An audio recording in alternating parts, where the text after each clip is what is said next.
notamment grâce à Véronique Bouldourier, qui nous offre la 11e question de ce direct, question sélectionnée, on le rappelle, sur YouTube.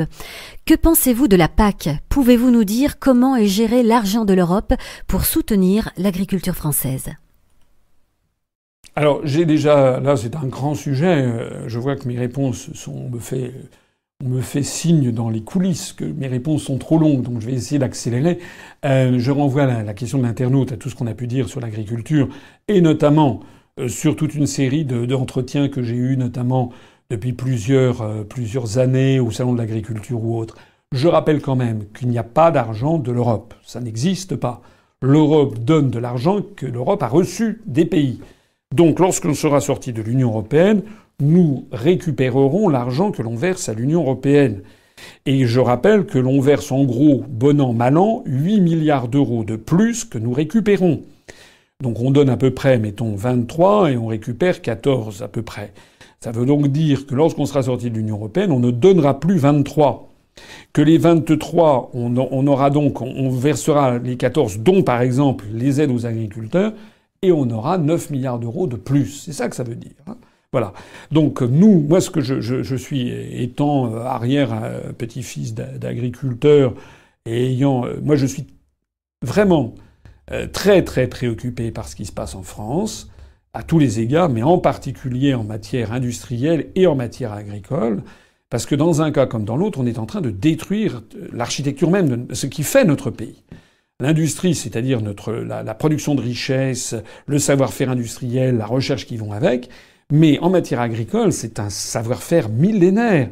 C'est le goût, si je peux dire, puisqu'on parle d'alimentation, c'est le goût même de notre pays qui est en train de partir. Donc, je crois qu'il est de la toute première urgence d'arrêter immédiatement la dégringolade de l'agriculture française. Il faut donc reprotéger les agriculteurs français là où ils en ont besoin, dans les métiers où ils en ont besoin. On ne peut pas continuer à voir des agriculteurs être détruits parce qu'ils sont mis en concurrence frontale avec des productions qui viennent de Bulgarie ou de je ne sais pas où les gens sont payés avec un SMIC qui est à 200 euros. Ça n'est pas possible. Il faut qu'on favorise également, il faut bien sûr qu'on maintienne les dotations de l'État actuel aux agriculteurs, mais il faut également arrêter le déclinisme agricole, il faut favoriser le retour à la terre de nouveaux exploitants agricoles. Il y a une demande, pas énorme, mais qui existe réellement dans la jeunesse française, de gens qui, tout bien pesé, se rendent compte que la vie à la campagne est quand même présente bien des plaisirs, des satisfactions personnelles, esthétiques, éthiques, etc. Et donc il faut développer, j'en ai parlé pendant la campagne, favoriser l'installation des jeunes dans des zones agricoles, par exemple là où il y a des appellations d'origine protégée. Il y a par exemple, je crois, dans la Haute-Saône, c'est l'un des rares endroits de France où le nombre de jeunes agriculteurs tend à augmenter.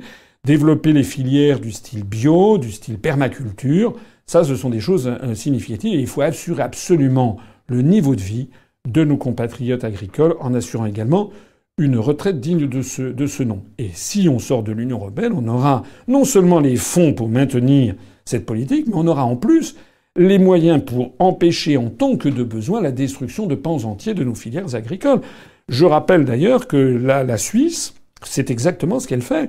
La Suisse, où le niveau de vie est très élevé, nettement supérieur à ce qu'il est en France, a réussi à maintenir une agriculture helvétique parce que, en fonction des saisons et en tant que de besoin, eh bien, ils arrivent à avoir des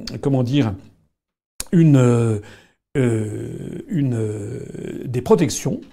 Par exemple, j'ai pu sur les fraises ou sur les tomates, pendant plusieurs mois, ils mettent des droits de douane qui leur permettent, ou des quotas qui leur permettent de protéger leur production. Et pour clôturer sur cet aspect des choses, je rappelle que la construction européenne, les politiques agricoles, notamment les articles 38 et 39 du traité sur le fonctionnement de l'Union européenne, promeuvent un modèle économique agricole d'ultra-productivisme. On a appris, je crois que c'était il y a 1 heure ou 2, je lisais ça tout à l'heure dans les dépêches AFP, que le feu vert a été donné pour la ferme de 1000 vaches d'augmenter sa production à je ne sais pas combien. On va donc vers de l'agriculture industrialisée. Et ça, c'est une des raisons pour lesquelles il faut absolument aussi s'opposer à ce monde nouveau que l'on veut nous imposer et qui est en fait un monde dénaturé par rapport à ce qu'est la vie sur Terre, en fait.